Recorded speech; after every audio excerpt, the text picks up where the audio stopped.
Halo teman-teman semua, jumpa lagi dengan saya Ilham Baris. Selamat datang di channel Purnomo The Series. Gimana kabar kalian? Semoga selalu sehat, bahagia, dan dompetnya gak tipis ya. Kali ini kita akan meneruskan lagi merangkum spoiler Naked Immortal episode 227 ya guys. Dan gak usah berlama-lama lagi, langsung saja gas cuy. Cerita berlanjut. Waktu berjalan cepat. Dalam sekejap, 2 bulan telah berlalu sejak Situnan menatap di planet roh air. Hari itu, sebuah kabar mengguncang seluruh alam bintang. Formasi utama sekte nasib surgawi terbuka dan Olsir sendiri mengirimkan undangan. Isinya sederhana, dalam 10 hari, tanah roh iblis akan terbuka dan gua celestial akan dapat dimasuki. Hanya satu baris kalimat, namun cukup untuk menyalakan badai di hati para monster tua. Mereka semua tahu, di dalam tanah roh iblis terdapat sebuah gua surgawi yang diduga menyembunyikan harta langit, mantra surgawi, bahkan kemungkinan sosok abadi. Desas-desus yang paling mencengangkan adalah bahwa gua itu mungkin menjadi tempat Kaisar Langit King Lin, penguasa terkuat dari keempat alam celestial, mengasingkan diri setelah terluka parah saat runtuhnya alam surgawi. Bila benar King Lin masih hidup di dalamnya, maka rahasia untuk melangkah ke tahap ketiga kultivasi bisa ditemukan dari tubuhnya. Bagi para kultivator puncak, ini bukan sekedar gua, ini adalah pintu menuju keabadian sejati. Hari-hari berlalu, dan para kultivator dari berbagai penjuru mulai berdatangan ke planet Tianyun. Ada yang diundang secara resmi, ada pula yang datang tanpa undangan, berharap bisa mencuri keuntungan. Namun, pertempuran sengit antara aliansi All Heaven dan kubu lawan membuat sebagian besar penggarap puncak enggan datang. Mereka takut terseret arus. Meski begitu, yang hadir masihlah nama-nama besar, mereka yang haus akan rahasia tanah roh iblis. Pada hari ke-10, Olsir muncul. Ia melangkah di atas trisula hitam raksasa, seakan setiap pijakan kakinya membelah langit. Rambut abu-abu panjangnya berkibar, wajahnya netral tanpa emosi, seolah benar-benar mewakili kehampaan seorang dewa. Semua mata tertuju pada trisula itu, harta surgawi yang jarang sekali ia gunakan. Dunia mendadak sunyi seolah menahan nafas. Satu persatu monster tua lain muncul. Lelaki tua di atas labu, wanita paruh baya cantik di awan merah dengan 4 muridnya, hingga sekumpulan Nirvana Scryer yang menyebar ke segala arah. Kemudian sebuah cahaya emas membelah langit. Dari dalamnya muncul seorang pria berjubah ungu, bertubuh tegap, rambut hitam panjang dengan sebel bermata 3 di bahunya. Tatapannya seperti petir, penuh keagungan, membuat banyak kultivator menunduk tanpa berani menatap balik. Dialah Panatua Sun, bahkan Olsir pun mengerutkan alis melihatnya. Tak lama kemudian, langit dipenuhi energi pedang. Seekor kilin merah melesat, di atasnya duduk seorang lelaki kurus dengan tawa menggema.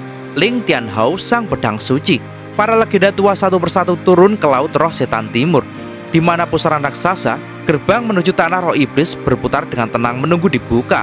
Sementara itu, di dalam tanah roh iblis, situasi bergolak.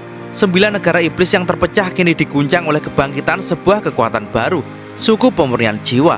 Awalnya hanyalah sekte kecil yang memanfaatkan pecahan jiwa. Kini mereka tumbuh menjadi kekuatan menakutkan dengan jutaan anggota. Mereka menjarah medan perang kuno, menyerap jiwa-jiwa korban, dan dengan cepat melampaui suku-suku lain. Setiap anggota suku memegang bendera hitam besar. Saat dikibarkan, fragmen jiwa tak terhitung jumlahnya keluar, membentuk binatang buas yang melahap musuh. 2 nama paling ditakuti yaitu 13, gila dalam mengumpulkan jiwa hingga bisa menantang para jenderal iblis. Selanjutnya yaitu Ouyang Hua, kepala suku dengan 99 bendera besar. Sekali ia keluarkan, ratusan juta jiwa bisa dipanggil untuk berperang. Kini, pasukan raksasa suku pemurnian jiwa bergerak menyerbu negara setan api. Dari jauh, pemandangannya seperti lautan hitam jiwa yang bergerak menelan dunia. Di tengah barisan, mereka membawa sebuah patung hitam. Sosok yang selalu mereka sembah sebagai raja pemurnian jiwa, leluhur suku mereka. Meski leluhur itu telah pergi berabad-abad, keyakinan jutaan orang membuat patung itu seakan memancarkan kekuatan misterius. Leluhur pergi, tetapi ia akan kembali. Leluhur tidak akan pernah melupakan kami. Jeritan penuh keyakinan dari jutaan anggota suku itu bergema, mengguncang langit tanah roh iblis. Di atas laut roh setan timur, para legenda dari berbagai bintang sudah berkumpul. Di dalam tanah roh iblis, suku pemurnian jiwa sedang menyalakan api perang. Dan di balik pusaran yang sebentar lagi terbuka, sebuah rahasia yang lebih besar sedang menunggu. Apakah benar King Lin, Kaisar Langit terkuat, masih hidup? Di luar, laut roh setan timur, menunggu pusaran besar itu terbuka. Langit penuh dengan aura para kultivator kuat. Suara bisikan bercampur dengan desiran energi spiritual yang menekan hati setiap orang. Di antara mereka, Ling Tianhao berdiri tegak ketika mendengar nama pria berjubah ungu. Matanya memancarkan kilatan ekstasi, seolah ada sesuatu yang telah lama dinantikannya. Namun ia tidak berkata lebih banyak, hanya menempati posisinya dengan serius, menatap pusaran laut hitam di bawah kakinya. Pria tua di atas labu juga mengerutkan kening, matanya menembus kehampaan seolah menunggu sosok tertentu. Hanya Olsir yang tetap netral, wajahnya tenang, sulit ditebak apa yang dipikirkan, namun jelas ia menanti sesuatu yang penting. Waktu berlalu, suasana semakin gaduh ketika para kultivator mulai berbisik. Banyak yang tidak paham apa yang ditunggu oleh para raksasa kultivasi ini. Namun, beberapa yang berpengetahuan luas hanya terdiam menahan nafas. Tiba-tiba, Olsir mengangkat kepalanya. Tatapan tajamnya menembus cakrawala, senyum samar muncul di bibirnya. Dia ada di sini. Beberapa detik kemudian, pria berjubah ungu juga menoleh ke arah yang sama. Ia pernah mendengar dari Ling Tianhou tentang Wang Lin dan diam-diam mengaguminya. Seseorang yang mampu bertahan melawan Olsir jelas bukan tokoh biasa. Ling Tianhou, lelaki tua di labu, wanita paruh baya cantik di awan merah, hingga pria berkulit hitam yang penuh aura iblis, semuanya menoleh hampir bersamaan menunggu kedatangan sosok yang ditakdirkan. Suara siulan panjang bergema dari kejauhan. Tanah dan langit bergetar saat sosok raksasa setinggi 1000 kaki mendekat, melangkah bagaikan gunung hidup yang menggetarkan ruang. Klan iblis raksasa? Seru seseorang dari kerumunan. Para kultivator segera heboh. Tanda di alis raksasa itu menegaskan ia adalah keturunan bangsawan murni, bukan anggota biasa. Setiap langkahnya membuat udara bergetar, dan di atas pundaknya ada sebuah gunung yang dijadikan tunggangan. Di atas punggung raksasa itu berdiri 4 sosok yang segera membuat semua orang tercekat. 3 bersaudara Chen, semua pada tahap Nirvana Scryer, terkenal dengan serangan gabungan mereka yang sulit ditahan bahkan oleh penggarap tahap akhir. Di sisi mereka, ada seorang lelaki berkepala besar, aura Nirvana Scryer yang baru muncul dan asing bagi kebanyakan orang. 4 Nirvana Scryer sekaligus, bisik kerumunan terperangah. Namun kejutan belum berhenti. Di belakang mereka berdiri seorang lelaki raksasa, tubuhnya sebesar gunung daging, wajahnya menyeramkan. Aura Nirvana Cleanser tahap awal menyebar darinya, membuat banyak penggarap bergetar dan mundur setengah langkah. Master Halloween? Seru seseorang, nama yang sangat dikenal di planet Tianyun. Bahkan lebih mengejutkan, di sampingnya ada seorang wanita berambut perak, aura tajamnya seperti sepasang gunting surgawi yang dapat memutus indera ilahi siapapun yang mendekat. Dan di balik mereka semua, sosok flamboyan dengan senyum nakal dan tatapan yang meremehkan dunia, si Tunan. Master Istana Merah Muda, si Tunan? Teriak seseorang. Kehadirannya membuat banyak wanita cantik di sekitar mengerutkan kening, jijik dengan reputasinya. Sekarang jelas, bukan hanya 4 Nirvana Scryer yang hadir, tapi juga 3 Nirvana Cleanser sekaligus. Keningan mencekam menyelimuti langit. Saat semua orang masih terkejut, langkah raksasa itu melambat. Dari bayangan, sosok berpakaian putih perlahan muncul. Rambut panjangnya berkibar, jubah putih salju melambai. Tatapannya tenang tanpa emosi. Mata Wang Lin tampak berisi matahari dan bulan, dalam namun tak tergoyahkan. Sekejap, tatapan seluruh kultivator tertuju padanya. Di bahu pria berjubah ungu, Sebel bertanda bintang tiba-tiba menegang, matanya memancarkan cahaya aneh, seolah mengenali sesuatu dari Wang Lin. Namun ketika Wang Lin meliriknya dengan senyum tenang, Sebel itu gemetar lalu kembali normal. Wang Lin menangkupkan tangan dengan sopan. Salam, Olsir, pedang Sain, dan para senior. Ada sedikit keterlambatan setelah menerima undangan, maka aku datang agak terlambat. Ling Tianhou menatapnya lama, ada bayangan ketakutan di matanya. Ia masih mengingat cahaya mengerikan yang pernah dilepaskan Wang Lin. Kini ia memilih merendah. Rekan Wang terlalu sopan, panggil saja aku Ling Tianhou, tidak perlu menyebutku senior. Kata-kata ini membuat keributan besar. Ling Tianhou yang hanya menghormati segelintir orang, kini menyebut Wang Lin rekan kultivator.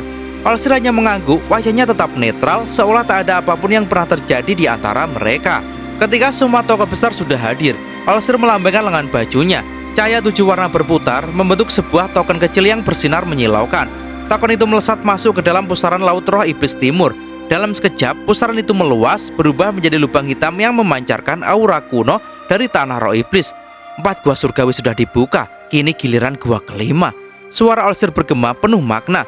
Orang tua ini akan pergi lebih dulu. Aku menunggu kabar baik dari kalian semua. Tubuh Olsir diselimuti cahaya 7 warna. Berdiri di atas trisula hitam itu, ia melangkah masuk ke dalam lubang hitam.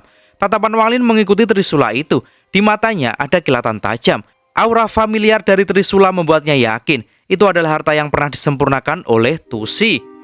Trisula hitam yang dinaiki Olsir bukanlah harta biasa. Itu adalah senjata yang pernah ditempa dengan penuh kebanggaan oleh Tusi, dewa kuno dari masa lampau. Sayangnya roh harta belum terbentuk. Untuk menyempurnakannya, Tusi pernah menyembunyikan trisula itu di sebuah planet mengubahnya menjadi 3 gunung besar agar roh planet menyatu dan melahirkan roh harta. Namun, sebelum rencananya sempurna, Tusi meninggalkan tempat itu dan tidak pernah kembali. Kini melihat Trisula itu melintas masuk ke lubang hitam bersama Olsir, Wang Lin merasakan gejolak aneh di hatinya. Itu bukan perasaan miliknya, melainkan kesedihan dari sisa-sisa ingatan Tusi. Penyesalan karena karya agungnya belum pernah ia sentuh lagi. Ketika Olsir, Ling Tianhao, dan pria berjubah ungu hendak masuk ke pusaran, Ruang tiba-tiba beriak. Dari balik riak itu, seorang pria tua berjubah emas melangkah keluar. Satu langkahnya seakan melompati dimensi, dan tiba-tiba ia sudah berdiri di depan semua orang. Auranya mengguncang langit. Jika Olsir seperti lautan dalam yang tak terduga, maka pria tua ini adalah gunung abadi yang menembus langit. Hanya dengan berdiri, ia membuat para kultivator lemah, batuk darah, dan mundur ketakutan. Mata si Tunan menyipit, lalu ia terkekeh dengan nada meremehkan dunia. Nirvana Shatterer, jika aku ingin bermain-main di dunia ini, aku juga butuh kultivasi semacam itu. Orang tua ini hanya terlalu malas. Pria tua itu dengan rambut setengah hitam setengah putih memandang Ling Tianhao, senyum nostalgia terlukis di wajahnya. Sudah berapa lama kita tidak bertemu? Saat kau dan Olsir masih muda, aku sendiri yang membawamu ke tanah suci Brilliant Void. Kini puluhan ribu tahun berlalu, kalian berdua sudah jadi pilar dunia. Ling Tianhao membungkuk dengan penuh hormat, sesuatu yang jarang ia lakukan. Junior berterima kasih. Master Senior Void, pria berjubah ungu, Sun San, juga menunduk dalam-dalam. Rasa hormatnya bukan basa-basi, ia sungguh memandang pria tua ini sebagai sosok gunung yang tak tergoyahkan.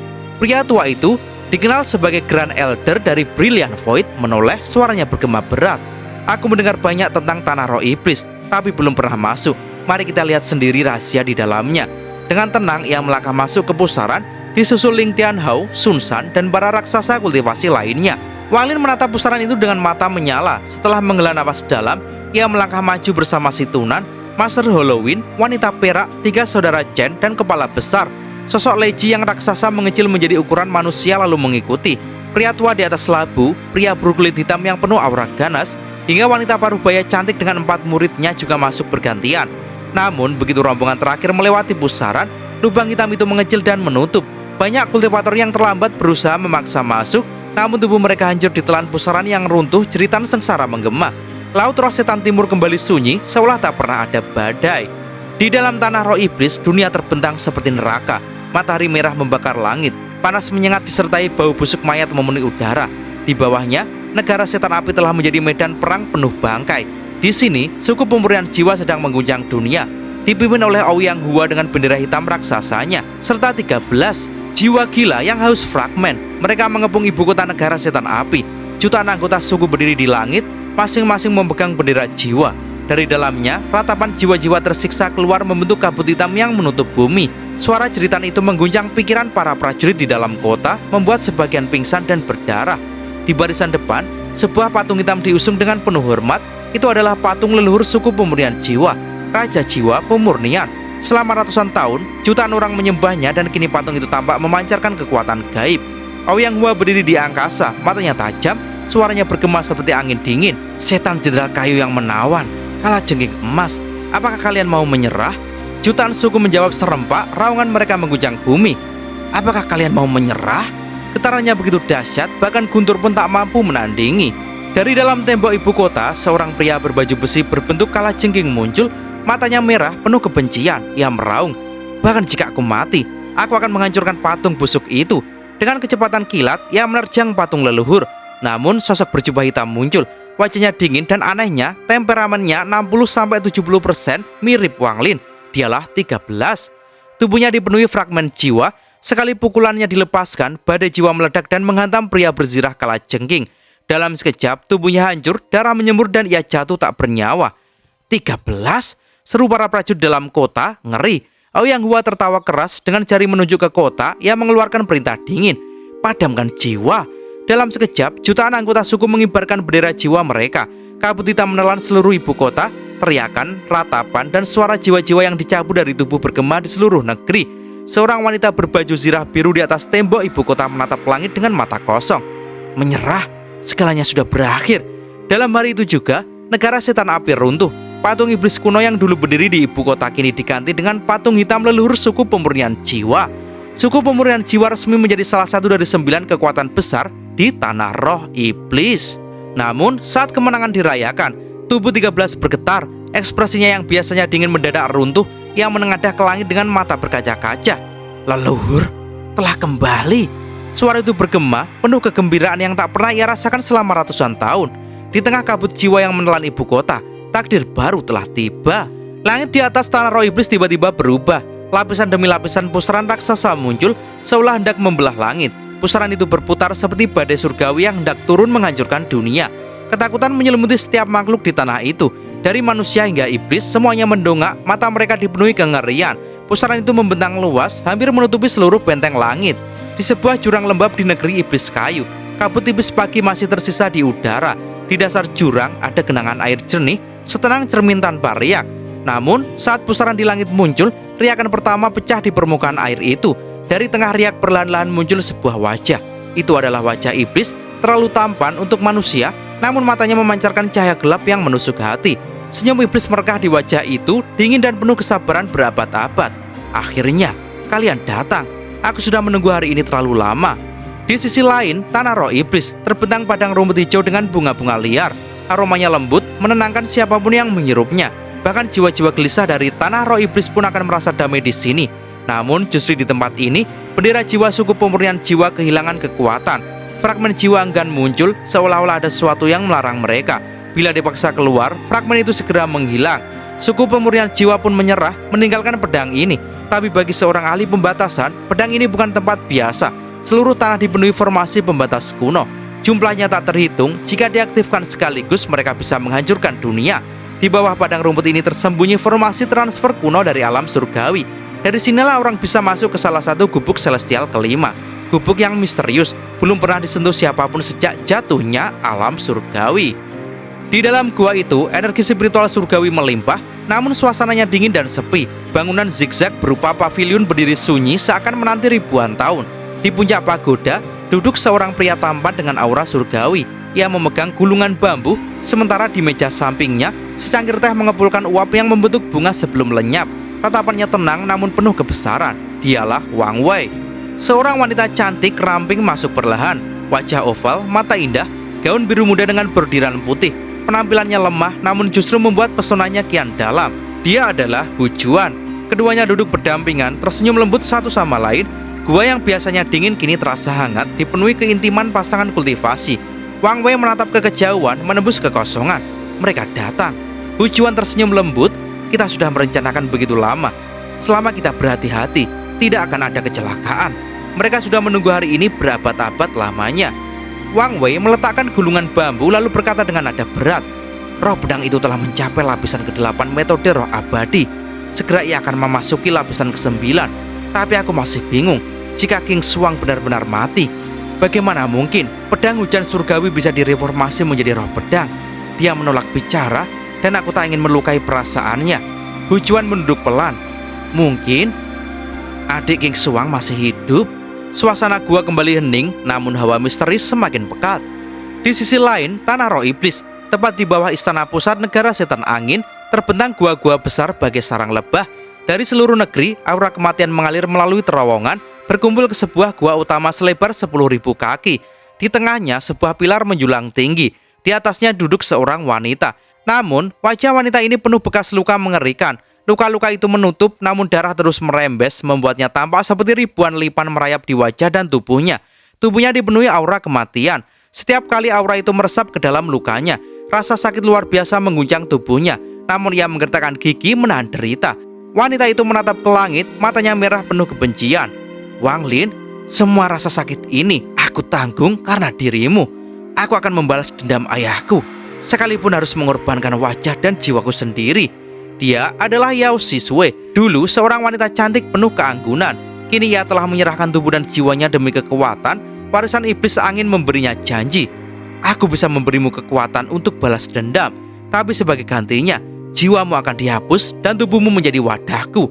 Tanpa ragu, Yao Sisue menerima. Kini tubuhnya dipenuhi luka. Setiap bekas adalah harga dendam. Ia menorehkan kulitnya sendiri, membiarkan aura kematian menembus luka itu, menyatu dengan daging dan tulang. Wang Lin, aku tidak akan pernah membiarkanmu pergi. Suara sumpahnya menggema, penuh kebencian yang mampu mengguncang langit. Pusaran di langit berputar semakin cepat. Dari jurang, padang rumput, gua celestial, hingga istana negara setan angin. semua kekuatan besar merespon tanda langit itu. Hari ini, Tanah Roh Iblis bukan hanya medan perang, tapi juga panggung di mana rahasia terbesar alam surgawi akan terbuka. Dari tengah badai itu, nama yang tak henti-hentinya disebut dengan cinta, dendam, iri, dan hormat adalah satu, yaitu Wang Lin. Dan cerita pun bersambung. Di balik pusaran Tanah Roh Iblis, setiap tokoh membawa ambisi. Ada yang mencari harta, ada yang dikuasai dendam, ada yang ingin abadi. Namun sesungguhnya, jalan sejati bukan pada apa yang kita genggam, melainkan pada kesadaran di dalam hati kita. Sama seperti Wang Lin yang tetap tenang di tengah badai para legenda, kita pun bisa menemukan kedamaian meski dunia di luar riuh. Saat hati jernih, setiap langkah menjadi kultivasi. Saat jiwa sadar, setiap rintangan berubah menjadi guru. Terima kasih sudah mengikuti perjalanan kali ini sampai akhir. Saya Ilham Haris beserta seluruh jajaran leluhur sekte Purnama The Series pamit undur diri. Sampai jumpa di episode berikutnya dan gas cuy.